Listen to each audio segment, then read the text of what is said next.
So one of the things I notice a lot with amateur golfers is, especially recreational guys that only play once in a blue moon, once a week, maybe, they practice a little bit, but they get out to the practice tee and they're not hitting it well. And it starts to build up rapidly in their mind, and you can see how they're affected by it. They struggle with it. They get frustrated, and then they don't have a swing thought. They don't know what to do. And so they start getting nervous, anxious, and then they get to the first tee, and a lot of times they'll hit it absolutely terrible because they're sitting there on the practice tee trying to find something. So again, you're not finding anything. You are letting it find you. You're just hitting golf balls. Part of the reason why I believe that hitting at a target, especially for recreational golfers in a practice area before your round, is detrimental. If anything, just go warm up on the side, swing a heavy club or something, or one of those orange ball whips. Usually when I don't warm up, that's all I do. I just swing my orange ball whip, and that helps a ton. But the key is, guys, is out here is not what I'm going to do out there. Okay, and this is the secret. This is the real key here that I want you guys to really take in. What I do out there is to get my body warmed up and get my hand-eye coordination somewhat decent. It's not going to be great. I don't want it to be great. I want it to be great out there. I want my mind to be clear. I want to have tons of mental energy and physical energy on the golf course, not on the practice range. So consider this. Next time you go to play, save your energy. The practice tee is just to warm your body up. No different than shooting a few baskets before you play, pickup ball, or making a few swings, throwing a few pitches before you play softball. It's really the same idea, lobbing a few before you play volleyball, smacking a few before you play racquetball, tennis, the whole plethora of sports. The idea is to warm up, but in golf, for some reason, we think warm up means get perfect technique. That's not the game.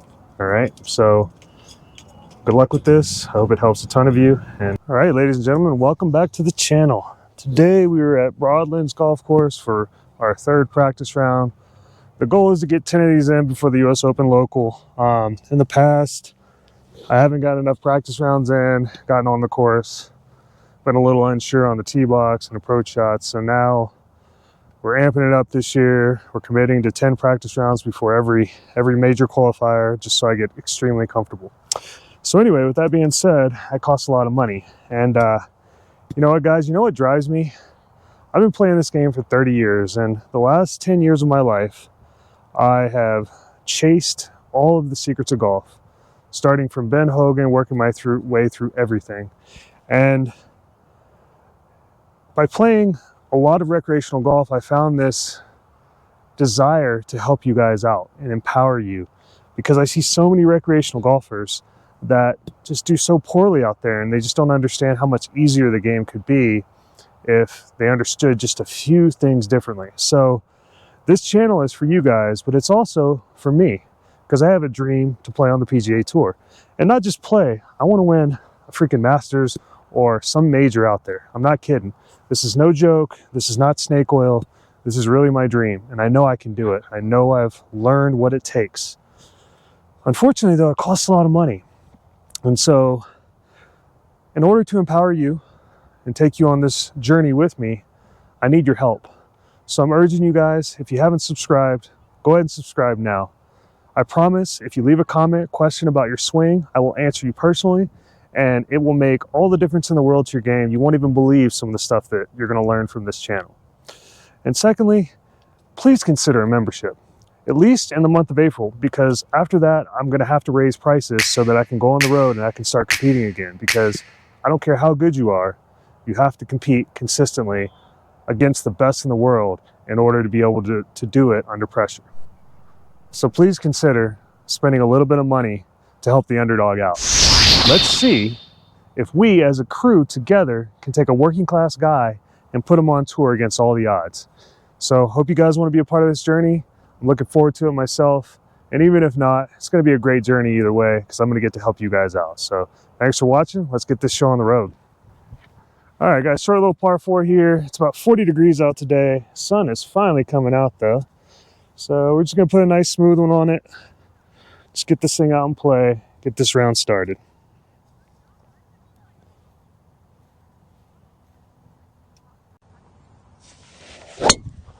Just like that. Oh, where'd that tee go? Nice. All right, here we go. All right, nice solid drive. Got a little tailwind today. And I have 111 yards to the pin, and it is tucked just behind the right edge of the bunker, which tells me more than likely it's center green. The key with this shot, though, the greens are really hard right now. They had a little high school tournament out here today, so we're trying to score. It's first hole out. I'm in a little tiny divot here, a little unrepaired divot, I think, just a little bit, just the front edge of it. Looks like somebody put a piece of gum under my ball too, so that's fun. But with that being said, just understand that I'm going to play conservative here and get this round started off right, just because I don't know how hard the greens are bouncing. And when I was putting them and chipping them, they had quite a bit of bounce to them.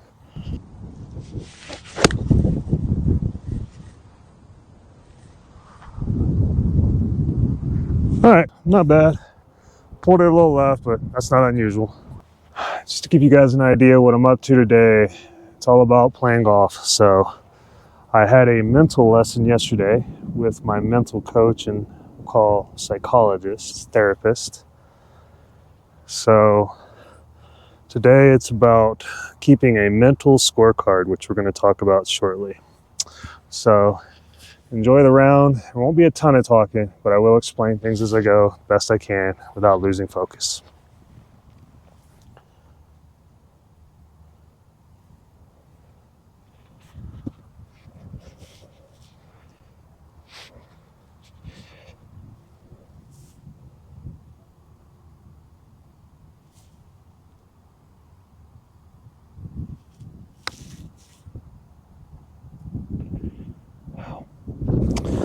Putting green was a lot faster.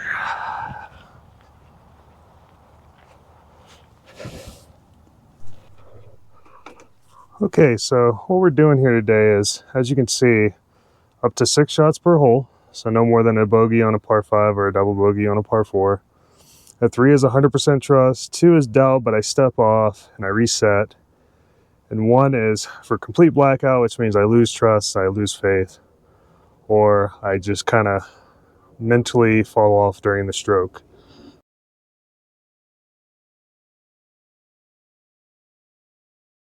So the first shot of that hole, I would say, was probably a 3.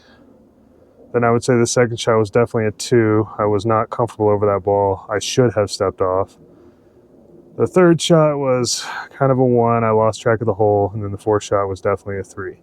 So at the end of this round, what we're going to do is we're going to add all these up, and we're going to see how the mental scorecard came out. Now, if you count, basically for 72 holes, you would have roughly 12 points on average per hole. So, 72 times 12, and that's the goal. But we're already, looks like 3 short, so we got work to do. Unfortunately, the file was corrupted on the last putt, but I did make it, so we're playing some golf today. Let's go. Oh, little strategy change here. We're going to hit the driver today. We got a right to left wind. It's perfect for my fade and driver. I should be down there chipping onto the green with this swing.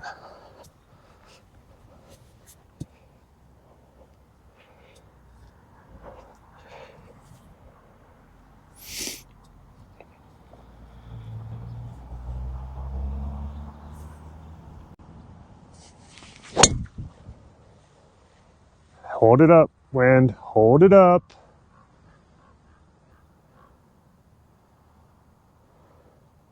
Oh yeah, that's looking good, boys and girls. All right, guys, we got 121 to the pin. It's back right. It's a pretty treacherous little location here. Got just a little tailwind. I'm on a pretty hard lie, so I'm kind of in between clubs.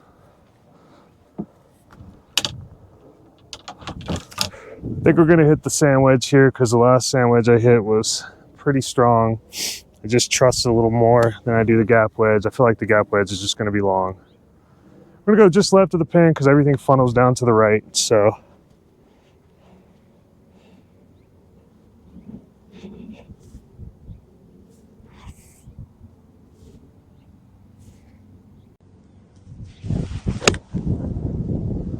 Pretty good swing. See if we get the hop. Yep, we got the hop. Down the hill. It didn't come down the hill, but not bad. Pretty good shot here, actually. It did come down the hill, but not quite as much as it usually does. So what we got to do here is make a putt. We're a little above the hole. These greens are running, so tough pin. But so far, we're 6 for 6 on the mental game, and that's all that matters. So here we go. Whew, these greens are hard. They are rock solid today.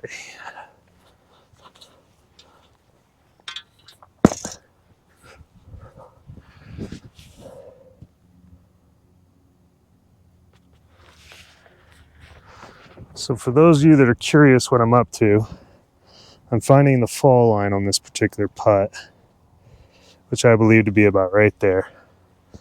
So from there, I'm gonna feel my speed, just kind of see it go in the hole. So then I get my line. I always plumb bob, even from above the hole, because it's important. And then I let go. I trust that my mind and my body will recreate this reality for me.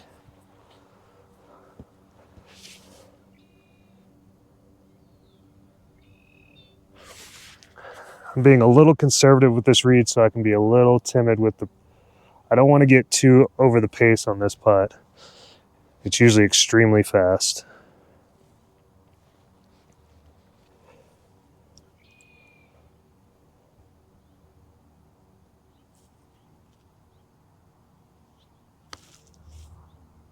Turn. Not bad. Just hit it a little hard. Yeah, it's definitely fast. Oof. Barely touched that thing. As always, guys, we practice great habits. So when we get to tournaments, this is old hat. We're used to it.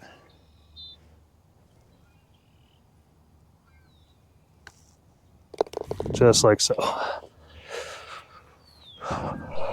All right, so hopefully you guys are starting to figure out that golf isn't really about what you're doing out there. It's about how you're thinking about what you're doing. So although I made a par there, and I could have easily made a birdie, and I did re-putt it, better speed, and it went in. So what I have to tell myself, though, is that I made 12 out of 12 on the mental game card. And that's the goal today. And that'll be the goal on tournament day, believe it or not. I don't really care about score. All I care about is executing the shots to my best of my ability and staying focused throughout the entire round. So 12 out of 12, that's a pat on the back. All right, so let's talk a little bit about how you score on the mental scorecard. So the first thing you have to have is a target. If you don't have a target, you can't commit to anything. Thus, you're not going to trust, and you will not get a 3 out of 3. If you pick a target you're uncomfortable with, you're going to have to step off. So you need to pick something that you believe you can hit. We'll say for most golfers, recreational golfers, we'll say 6 to 7 out of 10 times, 6 to 7 out of 10 times. For me, it's an 8 to 9 out of 10 would be the appropriate level because I practice quite a bit more than you guys. For this particular shot, there are 2 evergreen bushes. I know if I hit them at those, if I pull it left, push it right, I'm going to be in the fairway with my particular skill set. So I'm looking at a window just between the 2 evergreens on top of them, and I'm literally going to try and put this golf ball through that window. It's impossible. It's 400 yards away, but that is literally what I am going to imagine. I'm going to trust myself to do it.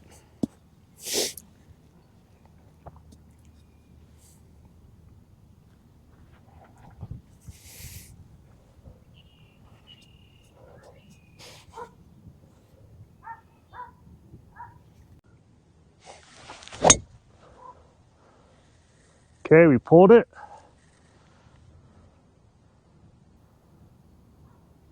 But we got a great bounce, and it's going to work out fine. It's just going to be our secondary strategy on this par 5. It'll be unlikely we can go at it in 2 now, but 3 out of 3. Complete trust, no doubt about it. Okay, so we got a couple of things working against us today.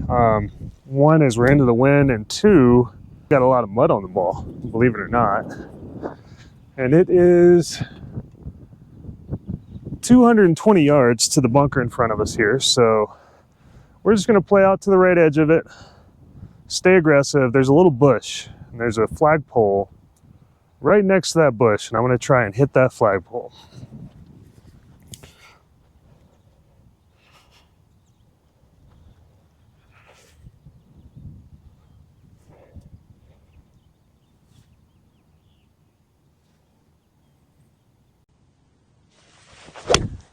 Oh no.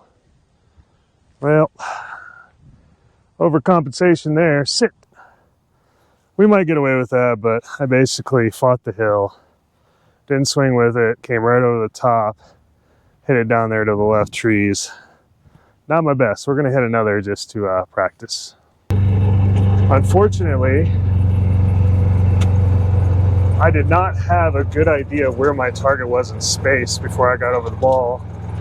And I tried to just finagle it over the ball, which is a bad habit of mine. It's definitely a bad habit of mine.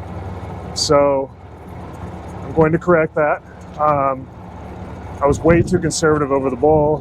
That water, you can really feel it, and it gets in your head a little bit, so I think that's what happened. So the next time I have that shot, I got to make sure to really commit to my line, because my second ball went right on my line, but it felt like I was aiming into the water. So it's just a commitment shot, no big deal. We'll get it the next time. Oh. Okay, so we got ourselves in a bit of a bind here. We're in trouble. It's not bad trouble. It's just enough where we don't want to play stupid here. This is the type of shot where I could take a hero approach, easily hit a bad shot into the right bunker, maybe in the water. I mean, you look at this slope, you can see how much the ball is below my feet. So we're gonna play conservative. We're gonna send it down the left center of the green. Everything slopes left to right, so it'll give us a good birdie putt. There's a tree just over the back. There's actually a rake behind the bunker I'm gonna hit at. The right edge of that rake. But this one we're gonna take a little more time with so that we get a far better aim and we get a far better result. It's 160 yards.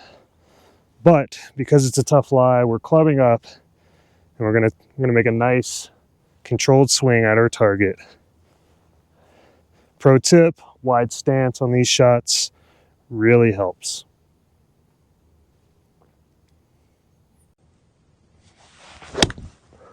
Just like that. Get up there. Just didn't quite hit it, but it was a good shot. That's what we want.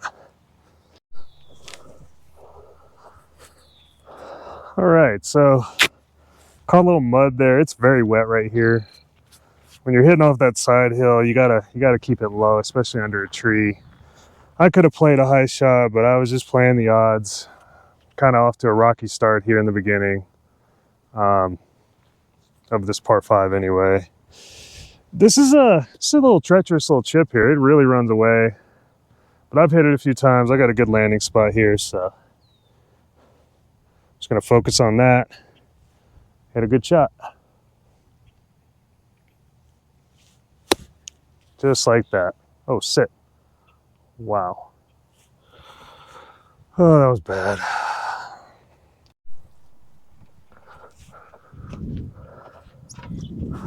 So, interestingly enough, that was a 1 out of 3 on the mental game scale. I completely blacked out. I had the spot in my head, probably just trying a little too hard on that particular shot. It's unfortunate, and there's a lot of mud on this ball too, so that might be why I didn't check, because I did clip it. It was a well struck shot.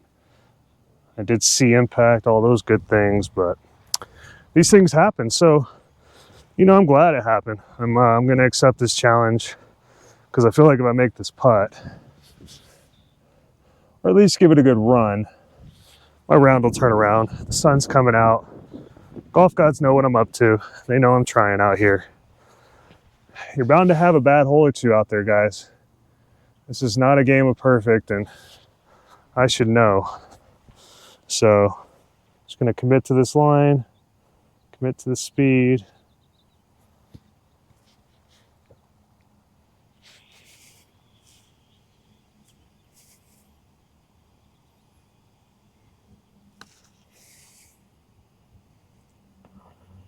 Drop it in the middle of the hole. All right. Whew. There you go. Jeez. I wasn't nervous over that putt, but I knew the odds were pretty slim of it going in, so it's good to see it drop.